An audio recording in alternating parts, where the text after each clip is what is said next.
You're listening to My Comic Life on the My Comic Life Podcast Network. Welcome back to My Comic Life, folks. We are so thrilled you're joining us for another great episode of My Comic Life, the show that covers everything from comics, movies, video games, theme parks. You know, we go from Marvel to DC to back to Marvel. We cover it all here. Joining me each week in the studio, the only man I know who trained Nick Fury to run S.H.I.E.L.D., Alex. Say hello to the folks there, Alex. I got a question for you, Sam. So, Yes. Iron Man, right? Is it Tony Stark or is it just the armor? Oh man, that's a great question. I, Do the I, I do don't know. the I don't know. We can clothes we can we make the can we can man? we can we can take a look at that some other week. But how are you doing out there, folks and fans? We loved you. We missed you very much. We have a banger of a show for you today, and I can't wait to get into it. Sam, why don't you please take us through? All right, all right. Starting off on the Marvel side of things, after more than a year of delays, Disney has finally given Marvel Studios the go-ahead to release Black Widow. The pandemic has caused problems for many industries around the globe, but it has made one of the greatest impacts on the entertainment industry, specifically movie theater sales and attendance. Black Widow was originally supposed to be released on May 1st, 2020, but the onset of the pandemic forced Marvel to push the date back to November 6th, 2020, then May 7th, 2021, and now finally July 9th, 2021. I feel like we've been, on the world's longest roller coaster ride with this film, but it seems to be finally coming to the end. Can excitement still be drummed up for a movie that has been delayed so many times? Alex, yes, no, maybe. What are you feeling here? I want to say yes, but okay. So the way I look at it is, it's kind of, the beginning of Bob's Burgers, when they have Yeah. that, the grand opening, the grand reopening, the grand reopening, that little Yes, trope that yes. they have. That's what it's been feeling like with this movie. And by this time, I'm almost to the point of just exhaustion, where it's like, just release it, man. Like, honestly, I can only be hyped for so long for a movie, until I'm just like, okay, is it gonna release or not? Either, and I'm glad that, that Marvel, or Disney, or whoever it was, finally made that decision to just be like, okay, well, we got to, either shit or get off the pot when it comes to this one. So, um, they decided to finally release it. Sam, I mean, after what is this, almost a year and a half or so later? What are you Yeah, what are yeah, you thinking? almost, almost.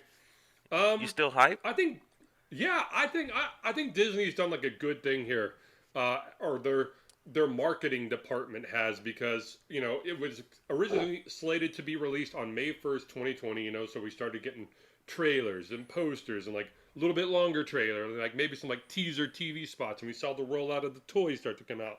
So Mm-hmm. yeah, man, like that hype train was going, going, going, and then you know they and then the pandemic hit, and they were like, okay, oh no, no, no, no, stop, stop, stop. So like everything kind of like died off, and like everything kind of like simmered back down just a little bit.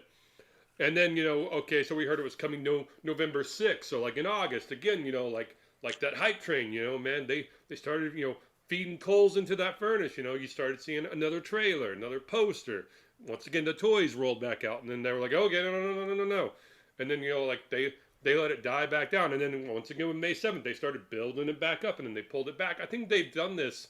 I mean, yeah, some people might be tired of it, but I think they've let Black Widow fade into the background of pop culture enough that like when they start pulling it back out again, there's there's been enough time that I'm like, oh man, I totally forgot. Like I forgot about this part, I forgot about that part, and so like I'm starting to get excited again, and like like I was just reviewing the latest trailer. I was like, oh wow, Taskmaster or Taskmaster. That's a mouthful to say there. The Red Guardian, and you find out that she has two sisters, and there seems to be some definite big family drama issues there of like possibly like the family selling each other out to like this training agency, or like one sister didn't want to go to this secret Russian training facility to become a super spy, but was forced to anyway. And I mean, like, so yeah, man, like, even I started getting like a little goosebumps now, not as strong as like when I first saw the first trailer, But man, Right. I can hear that hype train engine coming down the tracks, man. And yeah, man, like I'm starting to like get on board again. So no, man, like I'm excited for it. And I gotta agree with you totally there when it comes to the marketing for this movie. This, especially with this last trailer, and I know you typically don't like to kind of watch trailers because They you like to spoil go too much, man. into the theater kind of just completely blind, which is not that's your decision. That's pretty awesome. I don't we know that I don't really care about spoilers, but um, I will say that this last trailer was phenomenal as far as like trying to drum that hype back up after almost a year or over a year of having to wait, and now finally being able to enjoy this movie, man. I just just come on with it already, man. If they push it back one more time, I swear to you, Sam, I swear to you, I don't know what I'm gonna do, man. I might have to get some of my sources in Madripoor to find the copy of the movie for me. You know what I'm I was saying? about to say, forget this, man. We will pull a fanboys. I will rent us a van and we will drive to wherever they're keeping a print of this film, and we will, sneak in there, and just steal a print and just host our own little My Comic Life off the grid screening somewhere, man. Because I'm with you there. I'm with I'm you. telling you. You can't keep dangling this movie in front of me and then pushing it back, pushing it back, pushing it back. But yeah, after dragging their feet, Marvel Studios' parent company Disney has finally agreed to release the movie in sort of a hybrid style, somewhat akin to the rival streaming service HBO Max and what they've been doing with some of their releases. So Black Widow will release July 9th simultaneously in theaters and on Disney Plus streaming service. This announcement came with a new trailer that was filled with, like I said before, just filled with action and filled with intrigue. Now, HBO Max and Warner Brothers have decided to release all of their 2021 productions without any additional cost to subscribers. Disney Plus, however, will be charging an additional fee to watch Black Widow in home day one. Do you agree with this method that Disney's using? What is the max you would pay to watch Black Widow at home, Alex? Okay, there's a lot of factors that go into this one. So I typically would not pay more than it would cost me to buy the Blu-ray copy of the movie, like in store. But that being said, now you got to think about, even if I do pay that premium price, I still don't own that movie. The minute that I cut off Disney Plus, my Mulan is gone. My what was that other one? My Raya, the Last Dragon, that's gone. Yeah. And but if I bought Black Widow, that would be gone too. You have to keep Disney Plus in order to keep your catalog. So that kind of goes into it as well. That being said, oh hell yeah, I'm gonna buy it day one. I'm gonna watch it at home. I don't have any plans on canceling Disney Plus anytime soon. Um, as far as what the max price I would pay to watch Black Widow at home, man, I gotta put it up there, man. And I don't. I really hope Disney doesn't get any ideas. They're not, because they listen to our podcast. So, Oh you yeah, know, huge friend of the show. I mean, we've been absolutely. helping them plan out some of their theme park rides. We're going down in late October, just to like tour, and give those Disney Imagineers, a fresh perspective on what they should be doing with their Marvel section of the theme park. Exactly, but it's so I would probably put yeah, I think this whole 29.99 that they've been doing is probably about the max that I would pay to watch Black Widow at home. I think that's true, but I know you have a completely different take on it, man. What are you going to be doing? Well, let me ask you a quick follow up question here because I've been curious about these 29.99 purchases, and they seemed a little steep for me. Does it mean that like you outright like own the movie, like own it, or like do you just own it for like a certain period of time that like Disney has it on their streaming service? So like if they took Raya off, like would you lose it altogether? How does that work? The way that I understand it is as long as I have Disney Plus, I can pull it up whenever and wherever. Okay, all right, all right. So that's the way that I have understood it. That's my experience with it, and that is as far that's how I understand it, and I hope that they keep it that way because I'm gonna be kind of pissed if I wasted $30 and they just rip it from me. So Uh, I know I was just about to argue that $30 seems a little steep, but then I just did a quick Google search of like what the average movie ticket price is, and it's 13.69 for adults, and it's 10.69 for children, man. So I mean, like, if you're going and you're taking like your whole family, man, like, I You're mean, gonna like, have to shave that beard, Sam, and put the little cap on that has a little fan on top, and get you a I nice know jumbo I'm gonna have sized to go buy like lollipop. a I'm gonna have to go like buy like some local high school T-shirt and be like, "Sup, my homies? How's it going? Exactly. You gotta What's do up what you with? gotta do, man. Have you seen the latest TikTok, man? I'm down with that." Just kidding. Uh, I even regret saying that. But no. So yeah. So like looking at current movie ticket prices, I get where Disney's getting their $30 from now. That's not so bad because yeah, like if it's date night for me and my girlfriend, I mean like with tax that's $14 a ticket almost. I would say like rounding up a little bit, so $28 total, so $2 shy, and that's not even including snacks that you'd be paying for. Oh So yeah, yeah, it's like $5 per burrito that you gotta sneak into the theater. Oh man. damn dude, how deep are your shorts that you're smuggling in burritos, man? Oh, I I'm could rocking the maybe get in like, Jinkos, dude. oh my gosh. Yeah, that'll fool them at the ticket counter that you're a kid showing up in outdated jeans. Oh my gosh, the most I can get into my cargo shorts is like a medium bag of candy and maybe like one Coke if nobody's staring too hard. Um. So no, I'm not gonna watch this one at home. I will have gotten my shots and I will be fully immune. I will not be going at like a prime time thing, like a prime time, like packed theater time. But I'll either go early in the morning or late at night, like last showing of the night. But I'm feeling like I'm gonna be comfortable enough that I'm gonna go to the movies for this one. It's been so long, and I used to be a frequent movie goer. I mean, like that, like the movie theater has always been like a second home to me. Like I'd go, 5, 6, 7 times a month, like watch a film. I love movies. I love the shared experience of watching movies in a theater with an audience. There's just something magical about that you can't replicate from home. Don't don't get me wrong. I'm so grateful that HBO Max and Disney and other streaming services are like, hey, look, the dam's breaking on this one, and we can't hold it back anymore. So we're gonna be releasing our current movie slate both in theaters and at home at the same time. I loved watching Godzilla versus King Kong at home, like that was fun. But for this one, That yeah, was a this one, solid movie, man. yeah, that was, man. Respect to everyone involved in that project and to HBO Max. But yeah, no, for this one, yeah, I'm gonna go buy me a subtle Black Widow T-shirt. Something that like only hardcore comic book fans like recognize. Oh man, that dude's wearing a Black Widow T-shirt, and I'm gonna go watch this one in in in theaters for sure, for sure.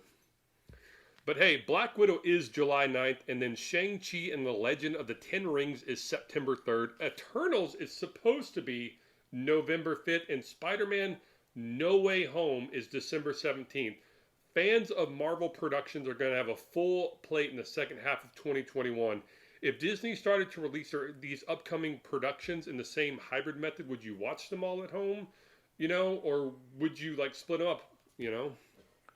Because I am, um, I'm gonna be getting my second shot here very soon as well. Actually, before Black Widow comes out, but I'm kind of like this whole, let me watch it at home shit, dude. Like, I'm like, don't bug me. I can make my own snacks. The popcorn doesn't cost $75, and Yeah. but there are some that I would absolutely go to watch in the theater. I think Eternals is kind of one of those ones where you have to watch it in the theater, and same thing with Spider-Man because I'm just such a huge fanboy for Spider-Man. There's just no way that I'm going to be at home on December 17th. Plus, that's the Christmas flick, man. Like that one's gonna do numbers. I feel like so. Yeah, As far as to answer your question, I think I'm gonna split them up. But what were you saying, Sam? oh no, yeah, like just depending on my work schedule and what life is throwing at me at that time, like you, I might split them up. But some of the ones that really grab my attention that I would love to see in theater is Shang-Chi and the Legend of the Ten Rings. That's been like the Phase 4 Marvel project that I've been looking forward to the most. I grew up on '80s, kung fu, late '80s, early '90s, kung fu action films, blood sport, kickboxer, the Chuck Norris, movies. So I mean, and I just recently found out, had Stan Lee had his wishes, Brandon Lee was going to take on the role of Shang-Chi back in like the 90s, and I think he still could have done it justice today. But I'm still looking forward to the current Shang-Chi. I can't wait to see first trailer for this one. This one just, I mean, Shang-Chi and the Ten Rings. The Ten Rings obviously alludes to the Mandarin, who's been teased and talked about since Iron Man 1 to Iron Man 3 and so on. So, I mean, that's one that will definitely get me into the theaters. And Spider-Man No Way Home for sure.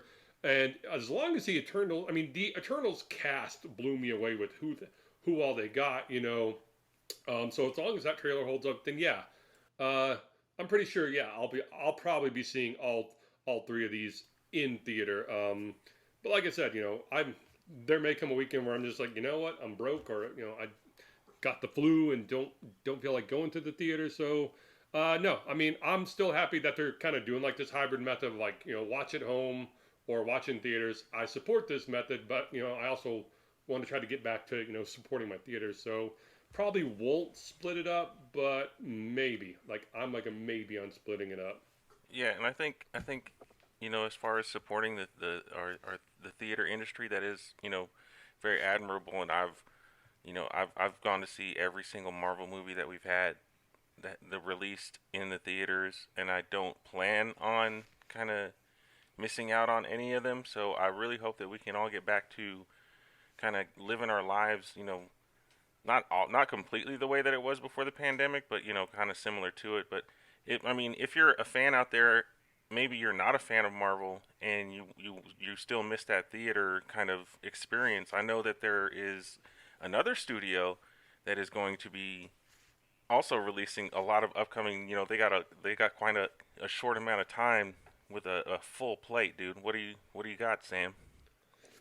Yeah, so if Marvel is dominating 2021, like we said with Black Widow, Shang-Chi, Spider-Man, DC is hot on their coattails with 2022. DC Studios has their own full slate of films, like I said, coming up in 2022, starting off with Matt Reeves' Batman releasing March 4th, Black Adam, sadly without Oded first. Now you'll get that joke if you listen to our last episode. But yes, sadly without Oded Fur on July 29th. And then The Flash on November 4th and Aquaman 2 releasing on December 16th. I know generally we don't like to divide fans here, turn this into a Marvel versus DC argument because we like both equally. But if you had to go with one company's menu, who's getting your money more, Alex? Marvel or DC? I mean, even though we're not getting Oded BDE fur, I would probably go with DC, man, respect. just because that's You say I think, DC? yeah, I'm going with DC on this one, man. Because What? that Batman trailer was that went hard, dude. That was awesome. And Black Adam, I mean, they got Dwayne Johnson. I mean, what do you want from me, dude? Now the only one that kind of sags for me is the Flash, because I don't know anything about that. I know there's rumors that it's going to be Flashpoint, and that's a really awesome storyline. So I'd like to see that in theaters. And Aquaman, as Alfred would say in the Snyder cut. Aquaman 2, I look forward to that because I really enjoyed Aquaman 1. It was a fun movie. It was awesome. It wasn't boring in any parts. And Jason Momoa he does a really good job as Aquaman. So I'm throwing my money at DC if I had to. I'm sorry. It just is what I know. I mean, I've given Marvel enough money, man. I need DC to just start. I need them to start competing, man. So if I gotta spend some coin to make it happen, then I'm gonna do it.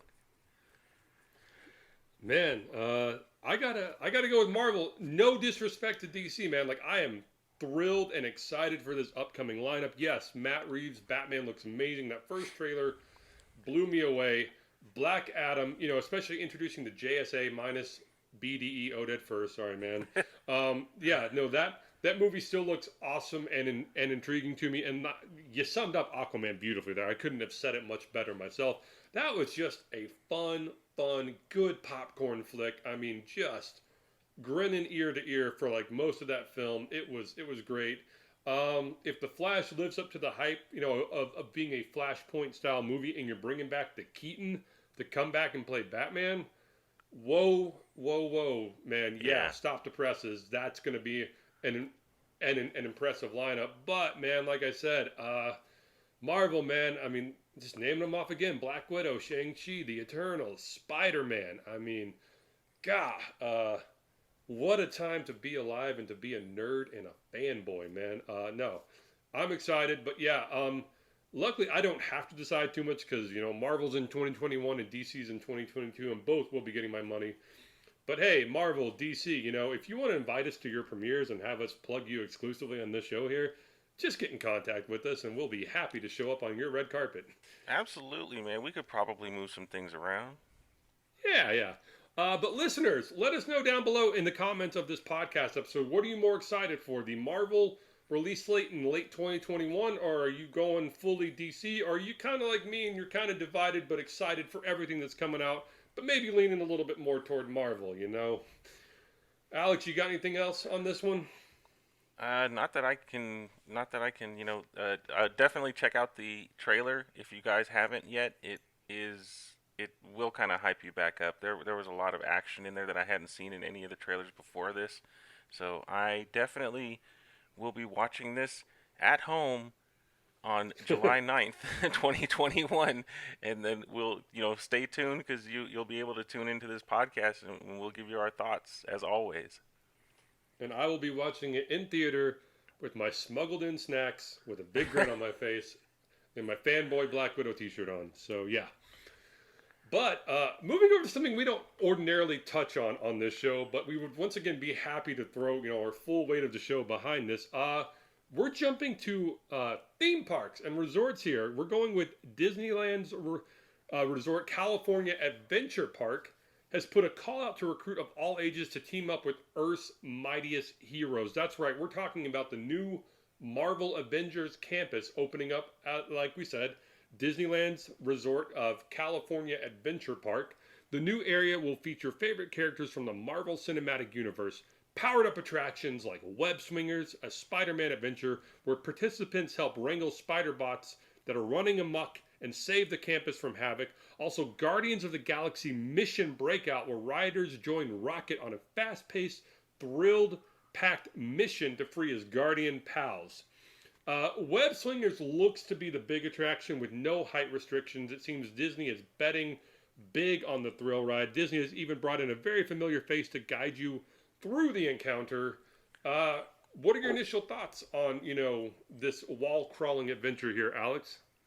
I'm actually really intrigued by this. I cannot wait to get back out there and start flying around and visiting some of these parks. I have children, so I'd love for them to be able to experience something like this. I thought it was really cool that Disney brought in Tom Holland to kind of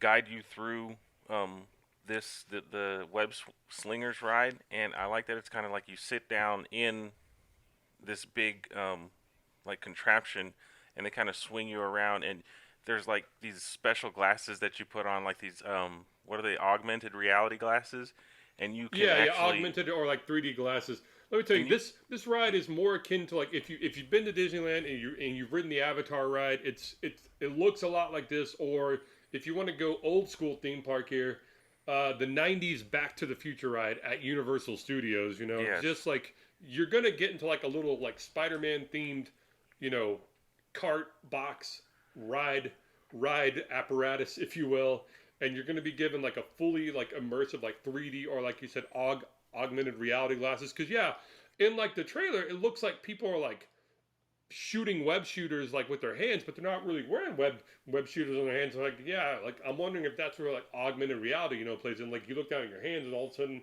like you're covered in like Spider-Man gloves, and like you're shooting webs out trying to like capture all these bots and everything.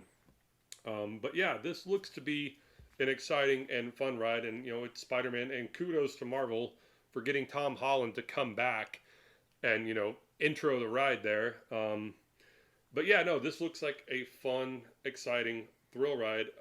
Would you ride this first, or would you ride the Guardians of the Galaxy Mission Breakout first, Alex? So I know, I think what you told me was that Breakout is the Tower of Terror kind of revamped, right? Yeah, yeah. So Breakout looks to be more like your traditional thrill ride, boasts incredible special effects, appearance by popular characters, and music inspired by the soundtracks from the movies. Um, but yeah, no, they have clearly taken what was California's Tower of Terror and they have revamped it into this Guardians of the Galaxy mission Breakout. Are you more of a traditional like big drop thrill ride, or do you like the more special effects heavy rides at amusement parks? I'm all special effects, dude. I can't stand like when I was younger, I loved me a roller coaster, man. But as you get older, they get higher, so it's like Yeah. it really starts to freak me out. And I don't know what happened, but all of a sudden, I just went on full like puss mode, dude. And I was like, nope, no thanks. And it even got to the point. I can tell you a story, real quick. Over at Universal Studios, you know that new Kong Skull Island ride, Yeah, where you, yeah. you get in that big boat, and they take you throughout the jungle, and Kong attacks you, and this and that, and all kind of stuff. Well, I'm sitting there with my uncle, and we're riding in the ride, and we're both kind of like really not the big drop thrill ride kind of guys, and we're sitting there and we're like, I kind of noticed that this ride we've been like kind of slightly going at an incline this entire time, like, and we're both just getting Oh super nervous. no. And at the very end, they just drop you in one of those kind of splash mountain type of scenarios where you just get you plummet down through water and everything, and it was it was. I mean, my knuckles were white, dude. I'm a brown man, but my knuckles were as white as porcelain. So I'm just not. It's just if it is like a roller coaster ride, forget it. I'll watch it on YouTube.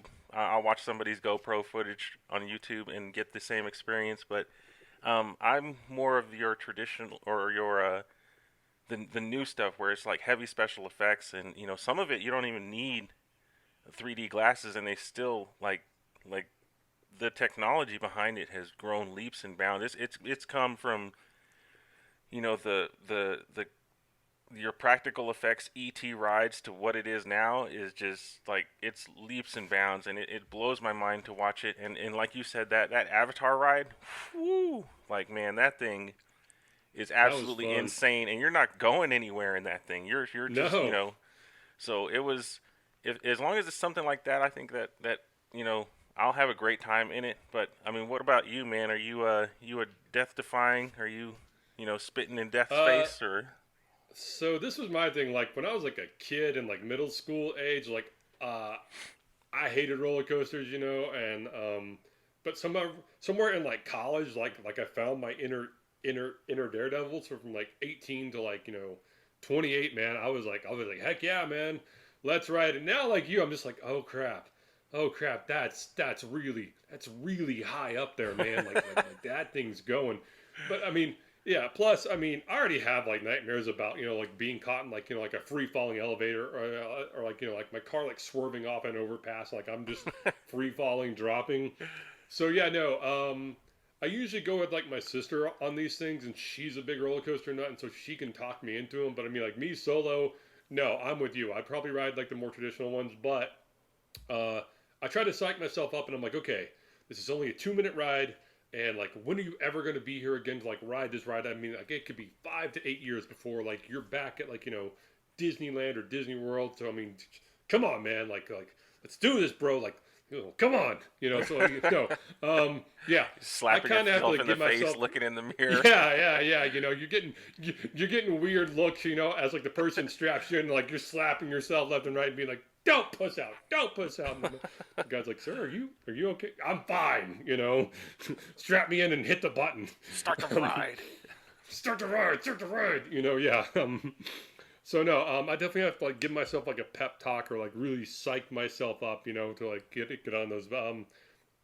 But I would say 90% of the time, yeah, like I'm able to like get on those rides and do them. So I would probably try both. But no, yeah, Guardians like I'm already feeling like the anxiety, like my nerves are already like feeling afraid just talking to you about it. Even here in the studio. But for those of you that just aren't even like ride people, I mean, like 3D rides make you dizzy, thrill rides, hell no, and you're still wanting a sort of fun Marvel experience. there are restaurants and other things you can spend your time at. A few epic experiences that you can try will be the PIM Test Kitchen, which will allow hungry recruits to savor size-defying fare from Ant-Man and the Wasp, team of food research chefs. The Collector's Warehouse is the place to go if you want to discover a must-have trove of toys, apparels, and cosmic keepsakes. And there are a few other, stores coming online. And plus, kudos to Disney here, and well, smart Disney marketing is at the end of every ride that you get off in Disney, you're in that ride store, but you also don't have to ride the ride. Like, you can walk into like the exit part of the ride and be in that store there. So if you want some, Spider-Man gear or Guardians gear, all you got to do is go find the exit to that ride and walk into that area. So let's say, you and I booked this trip and, Disney invites us down because, we're going to get in partnership with them here real soon, Alex. Absolutely. And we're at the park. Where are we heading first? Spider-Man? Are we grabbing lunch at Hank Pym's place, or are we gonna slap each other in the face while we're in line and scare the heck out of little kids and go on the Guardians ride first? Where are we going, Alex? I kind of like their I would like to. I think there's a stunt show that they're gonna have. Yes. I'm sorry. Yeah, I forgot one thing that they've got there listed also is the Avengers headquarters, like Avengers Academy is they're calling it. And yeah, that's going to be the staging area for a Marvel themed stunt show. So yeah, like I said, if you're not a ride person, just go watch the stunt show. So I think that's where I'm probably gonna head first, and I know I'm probably gonna get a whole bunch of looks, but we're gonna get a whole bunch of looks anywhere. Two 30-year-old men running around Disney. In our Avengers trainee shirts, just out there breaking all these kids' records and stuff. Like, oh, get on my level, little Timmy, you're garbage. But I think the stunt show would be my first. I definitely want to check out that PIM Test Kitchen because it sounds really cool from the pictures and from the test menu that they had with kind of some really small entrees and very large entrees, and so it was. And I definitely want to go to the Collector's Warehouse. I know it's just going to be like a Disney store on steroids, but I still feel like they will be able to. It's all Marvel stuff, though, man. Yeah. Yeah, and I don't know if you've been to Universal Orlando, but as of right now, when they had that, they have that kind of Marvel area at. I think it's at Universal, but I'm not sure. Yeah, but you go in there and they have of adventure. Yeah, they have their souvenir stores have a lot of stuff that you'll never ever see anywhere else, man. A lot of statues, a lot of movie paraphernalia, and I can't wait to see what's in the Collector's Warehouse because I know that Disney's going to do it right. But that's probably where I'm going first, man, and also that the Sanctum, the Doctor Strange kind of ride. I would love to go, especially at night, because I hear that it's supposed to look really cool at night. Yeah, that one caught my eye because, and they didn't have a ton of details yet on that one, but yeah, Doctor Strange's Sanctorum, or Sanctum, if you will, is a part of that, but it looks damaged, like it looks like it's been hit by an attack, So I mean, that one caught my eye, and when that ride comes online, definitely. But yeah, buddy, if me and you are going, this is my game plan. First, yes, we go check out the Collector's Warehouse and we fanboy out there, and we buy some merch, and then we go over to the PIM Test Kitchen where I'm hoping they got some experimental alcoholic beverages, and we down 2 or 3 of those, and we start feeling really good about ourselves, and we're like, we can do this, man, we can do this, and so we alcoholically psych ourselves up to go take on the Guardians of the Galaxy ride. And we scream and we cry and we hug on that ride because we just scared the shit out of each other on that ride. And then we go over to Spider-Man and just breathe a sigh of relief and have fun on Spider-Man. And then we go watch the Avengers stunt show at the Avengers Academy. That's how I see that going. That sounds like a definite plan right there. Minus the you're not going to get me on that damn roller coaster, dude. I've seen Final Destination 2 way too many times. It's just not going to happen, man. I'm going to be the guy that's just like, there's going to be kids on there that are going to be like, this guy is losing his freaking mind right now. I don't know. I don't know. It's gonna have to take a whole lot of those Pym test kitchen drinks if you know what I'm saying. Yeah, those Pym particle test tube shooters, you know. Absolutely. So, but most importantly though, I have a question for you. When are we gonna secure that Disney partnership, brother? Man, Disney, you can email us anytime at realmycomiclife@gmail.com. We will happily come on board. I mean, we already plugged the heck out of you anyway in this show for free. Let's just make it official. Invite us out to Avengers Campus, which will open June 4th, 2021. Tickets are on sale now, but sadly, they're limited to California residents only. Stupid pandemic, I know. But yeah, Avengers Campus will open June 4th, 2021. Disney, My Comic Life would love to come out there and do a live episode and plug Avengers Campus for us. Once again, email us, Disney at realmycomiclife@gmail.com.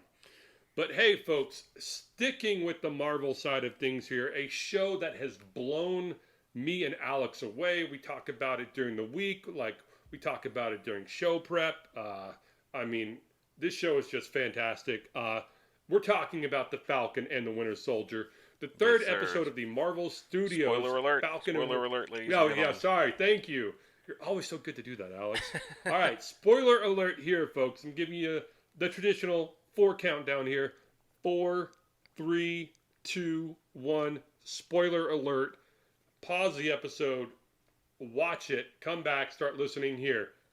But yes, we got the third episode of Marvel Studios' The Falcon and the Winter Soldier, which is titled Power Broker, and first aired April 2nd, 2021.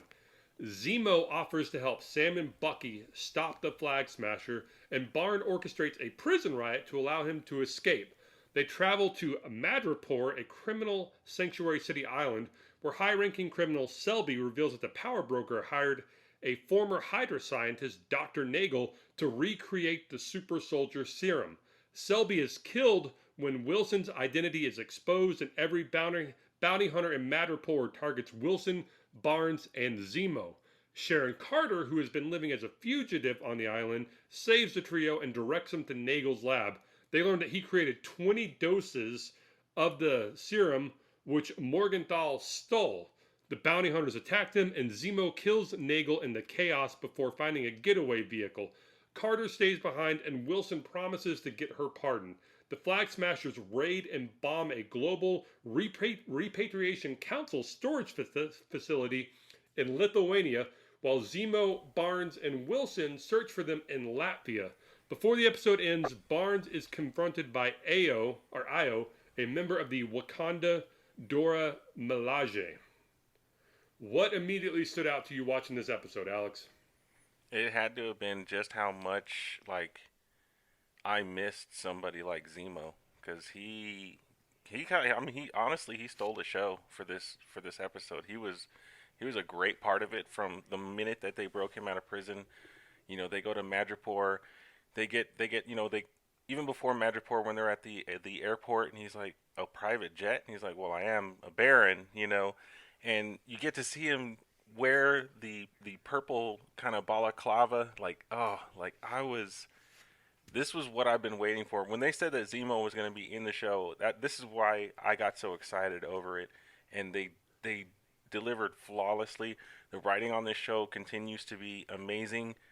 I feel like the Flag Smashers are you can definitely be, and I think it's safe to say we're a pro Flag Smasher podcast, at least on this side of the glass. We are. I don't know about Sam's side of the glass, but I absolutely do sympathize with their fight, and so it really kind of makes the fan kind of torn between who they're rooting for. And you got and Sam and Bucky continue to have a great chemistry together, and to me this was the best episode yet. But what about you, Sam? Did anything kind of really stand out to you?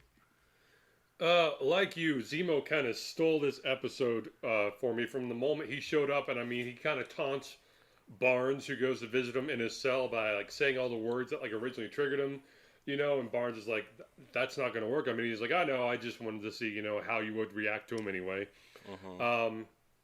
I just don't trust Zemo, and honestly, I can already see him, possibly trying to turn, maybe at the end of the show, turn, Sam and Bucky against each other. And I think Sam and Bucky are being way too comfortable and like way too open around him. Like they're just talking like it's everyday affair, man. But like Zemo, like if you notice, like Zemo's like always in like the background. And to me, anyway, like maybe I'm reading too much into this. Maybe this is my tinfoil hat moment here. Um, but he always looks like he's listening so intently to like what they're saying. And to me, I'm just like, don't tell like one of the MCU's greatest schemers, like and like manipulators, like all this personal shit in your life, man. Like that's gonna come back to bite you in the ass. Uh, but kudos to Zemo, man, because I kind of, like I'm liking this guy, even though like he committed such atrocities in Civil War, and I hated him there. Kudos to the actor playing him. Kudos to the writing team because like I'm just like, dang it, dude. Like you've gone from villain to like anti-hero in my book, and like I want to hate you, man, but like you're so fun to watch and just kind of like dancing in the nightclub and not actually leaving Sam and Bucky and Carter to die like you could have, but finding like an escape vehicle and coming back for them and not really running from them like when you have all these chances to. I'm just like, damn it, dude. Why am I liking you? I should hate you, like you murdered King T'Chaka and like that is unforgivable, man. So like why am I thinking like like why am I wanting to give you a second chance? Damn you, Zemo. Damn you. Damn. And like you Yeah. said, absolute all credit given to Daniel Bruhl, who has just been like he has killed this role, man. He has really done an amazing job with Baron Zemo. But I have a question. So has we'll only being one episode in at this point with Zemo, being reintroduced to him, has he moved on your list of the Marvel Cinematic Universe Avenger adversaries? Has he gone up? Has he gone down? Like, where would you Oh, place somebody like his him? his stock has gone way up. He's at least cracked the top 10, and he's fallen somewhere between 8 and 5 on my list of like great MCU villains. Definitely. What about you? Where's he falling for you? Yeah, man, I gotta put him at like he's like number 3 for me, dude. Like he's Three? yeah. I mean, it goes for me anyway. It's like Killmonger would be my number 1 just because I loved Michael B. Jordan's portrayal of him. 2 would probably be Loki, just because his story arc is probably the best of any other character in Marvel, besides maybe Thor. But yeah, and then I would put Zemo there. And the only thing that could help his stock at this point is okay. I got to see him fight with a sword because he's a known he's known in the comics as one of the best swordsmiths in the Marvel universe. And 2, I gotta see his face get jacked up, dude. Because in the comics, he's got like there's a reason why he wears that mask. So I'm eager to see if they actually address that by the end of this show, which we are 3 episodes in. We are halfway through, folks. So I mean, buckle up because I know it's gotta be getting pretty crazy going into these last 3 episodes. So that's where I gotta rank him for me, man. Top 3, easy, dude, easy. Have you seen the Yeah. 1 hour cut of him dancing in Yeah, Madripoor? yeah, yeah. I was How I can was you I was not put rocking out to him that in the during. top 3 after watching that? True. Yeah, I was rocking out to him doing his 1 hour club dance during show prep tonight. Um, but this series, at least partially, seems to be focusing on the aftermath and collateral damage that saving the world can have on someone's life. Do you think they're going to continue to explore some of this negative aspects of the superhero lifestyle? I certainly hope so. And that's why I tell you, at least on my side, I completely sympathize with the Flag Smashers, as they were the ones that were left to kind of fend for themselves, and when they were finally able to make a life for themselves, they had that life torn away from them, and it's like, oh no, everything's going back to normal, and it's like, well, no, you can't act like the last 5 years didn't happen. So I do like that aspect of this story. Of course, Zemo himself is a he's a product of aftermath and collateral damage. And watching all the Avengers movies with my girlfriend, I've always looked over and I told her, like, like probably about 90% of their villains are a direct result of Tony Stark's decisions. And so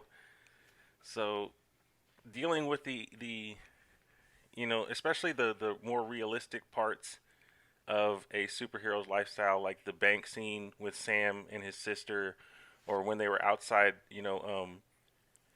Isaiah, the other super soldier, when they were outside his house in Baltimore, dealing with stuff like that, where it's like, even though you are an Avenger, we still all live in the same real world. So I think it's really cool to kind of address those issues in a way that's not kind of too in your face or gets too preachy, where it just kind of touches on it and lets people like you or I, or other people that are gathered around the water cooler kind of discuss that stuff. But I mean, do you think they're going to continue to kind of explore the negative aspects of the superhero lifestyle, Sam, or you think Yeah, we're no, just I going to think they punch are our way because out of this one? no, no. I mean, there's going to be a healthy amount of punching. I agree with the Flag Smashers idea of like, like, hey, 5 years ago there was a world without borders. All the walls came down and we were just, like hands across the world. Linking arm in arm, just like helping out. Like if I wanted to travel, from Spain to England to like help them like like rebuild like roads, and then like vice versa, like if I wanted to go from Florida to Canada to like help them rebuild their own infrastructure, like all were welcome. You could just walk freely, you know there, like, and them wanting to keep that idea going. I get that. I support that. I do not support the terroristic ways in which they're trying to get this done. However, I do not support the Global Repatriation Council sitting on much needed medical, food, and clothing supplies for 6 months and not distributing them to the people who need them. Like that. That is unforgivable. But I have to think, and this may be the Steve Rogers in me here, but I have to think there's got to be a better way to do this, than blowing up a building with people in it to try to send like a message of tear back down these walls. That's just going to make people like want to put up more walls. So, like I said, and Sam kind of touches on this too. Like he understands where they're coming from, but he doesn't fully support why they're doing it. So, I like I said, I agree with that. And also, I think this whole thing of that you're talking about here could also kind of be, we could see this play out with John too.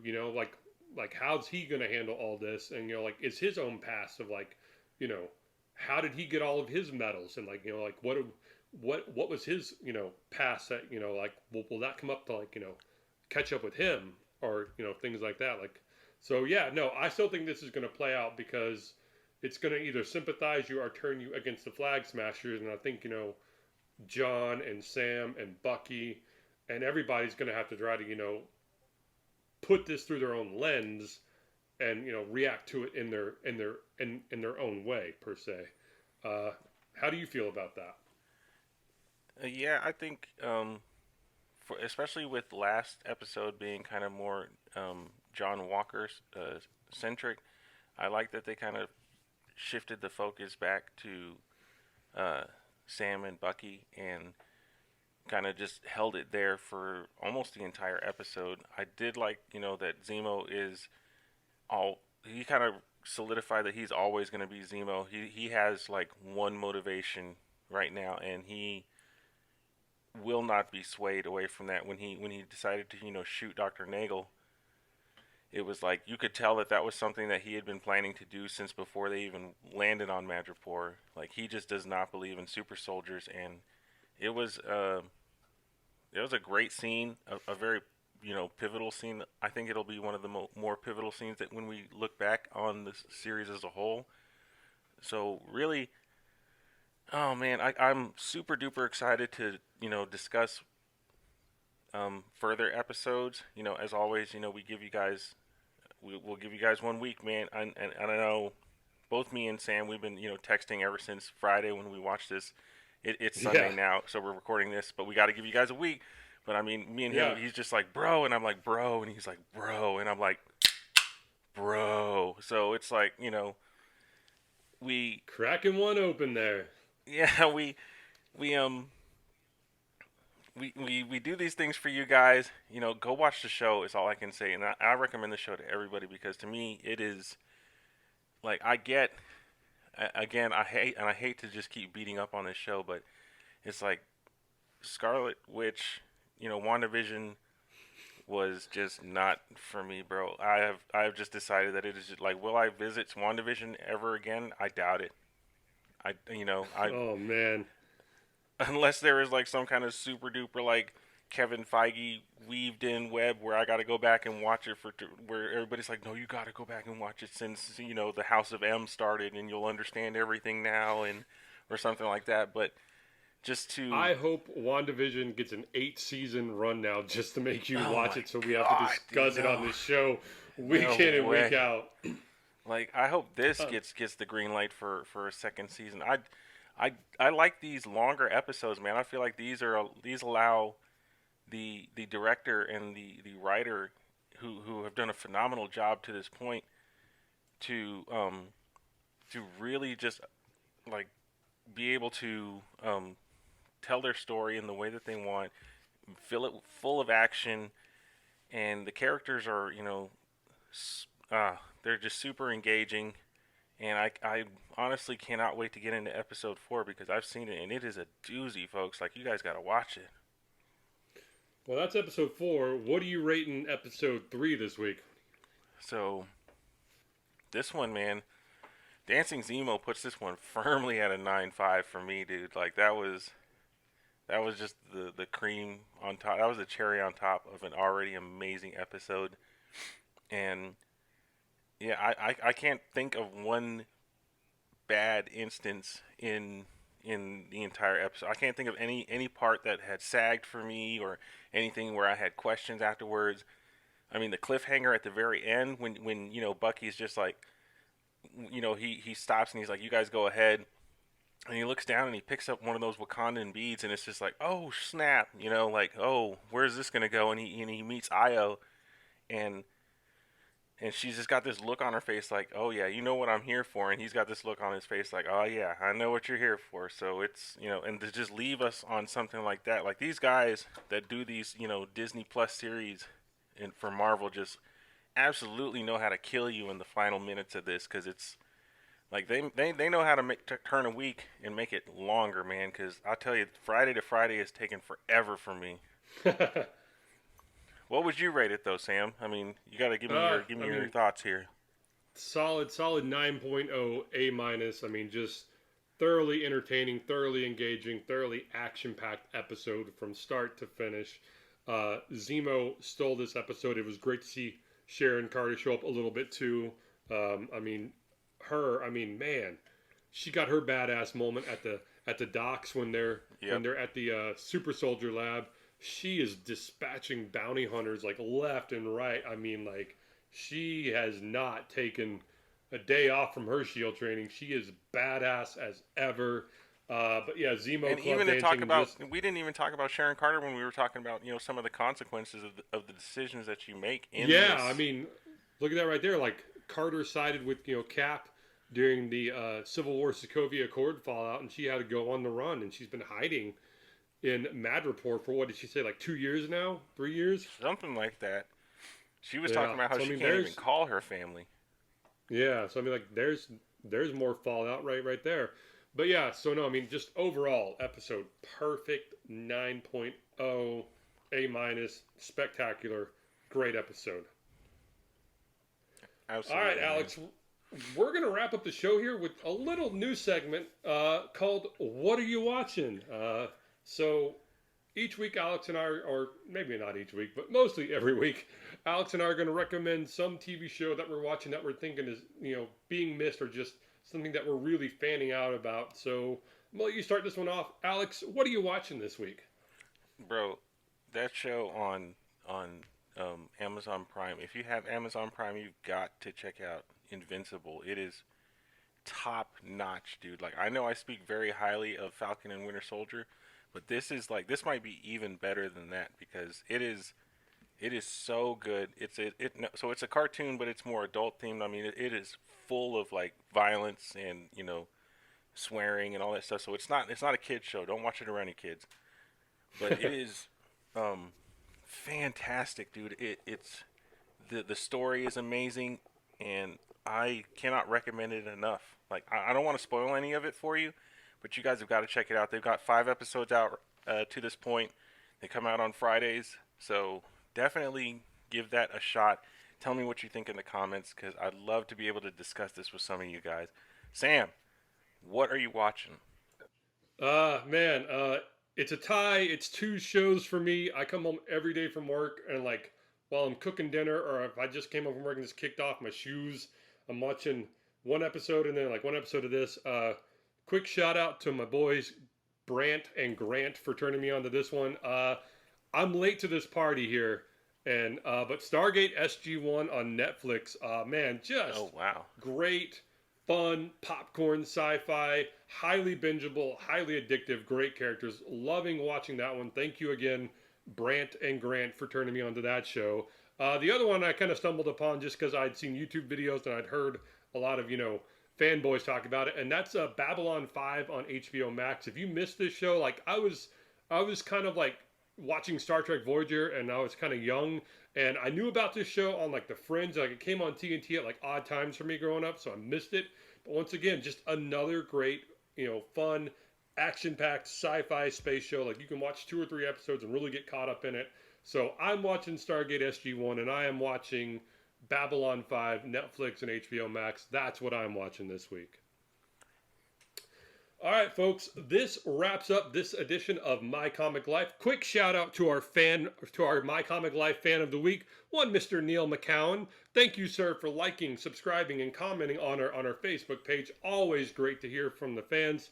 Thank Shout you, out to Neil Neil. McCowan. Thank you, Neil, our My Comic Life fan of the week.